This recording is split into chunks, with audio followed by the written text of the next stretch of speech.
चलो आज एक टॉपिक पढ़ते हैं पाचन तंत्र, जो आपकी क्लास 10th में एक टॉपिक है पाचन तंत्र, क्लास 10th साइंस। तो देखो, जो पाचन तंत्र होता क्या है, जटिल कार्बनिक भोज्य पदार्थों का जल अपघटन द्वारा सरल कार्बनिक पदार्थों में बदल जाने की क्रिया को पाचन कहते हैं। पाचन अंग मिलकर पाचन तंत्र का निर्माण करते हैं। यानी पाचन तंत्र है वो पाचन अंगों से मिलकर के बना होता है। मनुष्य में पाचन आहार नाल में होता है और आहार नाल मुख से लेकर के मल द्वार तक फैली रहती है। और अपनी आहार नाल होती है ना, इसी का दूसरा नाम होता है, इसे पोषण नली भी कहते हैं। तो देखो, फिर मानव में पाचन तंत्र के कुछ अंग या फिर आहार नाल के जो भाग भी बोल सकते हैं। मुख है, ग्रसनी है, ग्रासनाल है, आमाशय, छोटी आंत। छोटी आंत का दूसरा नाम होता है क्षुधांत्र, बड़ी आंत जिसको वृद्धांत्र बोलते हैं, मलस्य या मलद्वार। फर्स्ट पॉइंट है इसमें, देखो अपन पढ़ेंगे मुख। सर्वप्रथम भोजन मुख द्वारा ग्रहण किया जाता है। अपन भोजन को तो मुख से लेते हैं। मुख में भोजन को दांतों की सहायता से छोटे छोटे टुकड़ों में तोड़ते, फिर अपन भोजन को चबाते हैं अपनी दांतों की सहायता से। और मनुष्य अपने मुख में 2 प्रकार के दांत होते हैं, एक तो होते हैं अस्थायी दांत और एक तो स्थायी दांत। अस्थायी दांत होते हैं ना, वो कहलाते हैं अपने जो दूध के दांत होते हैं ना, वो जिनकी संख्या होती है 20।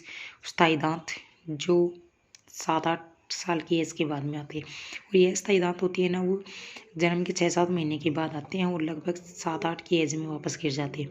स्थायी दांत देखो, मनुष्य में कुल 32 दांत होते हैं। स्थायी दांतों की संख्या है, जो दोनों जबड़ों में स्थित होते हैं। अपने हर एक जबड़े में 16-16 दांत पाए जाते हैं।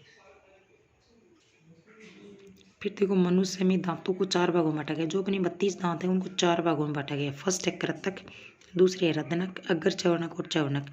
कृतक की संख्या होती है 8, रदनक की संख्या होती है 4, अग्र चवर्णक की संख्या होती है 8, चवर्णक की संख्या होती है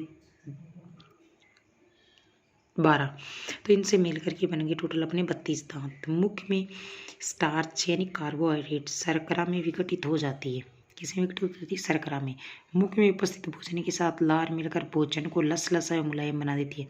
अपने भोजन में लार मिलती है ना, तभी अपना भोजन थोड़ा सा लसलसा से मुलायम सा बनता है, चिपचिपा सा लिक्विड।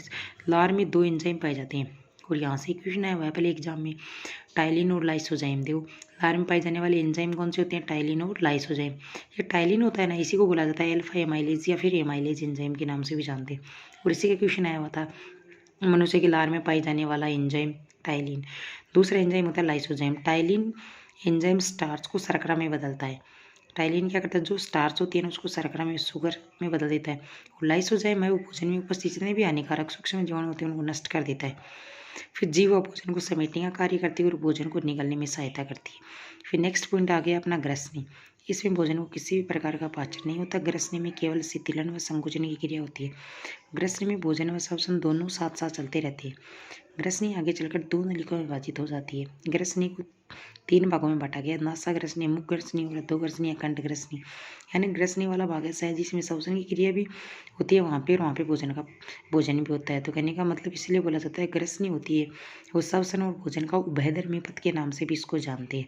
इसके आगे के नेक्स्ट पॉइंट आपको नेक्स्ट वीडियो में मिलेंगे। अगर वीडियो आपको अच्छी लगे तो लाइक कर देना, शेयर कर देना, सब्सक्राइब कर देना। मैं आपको आगे के सारे पॉइंट नेक्स्ट वीडियो में दूँगी।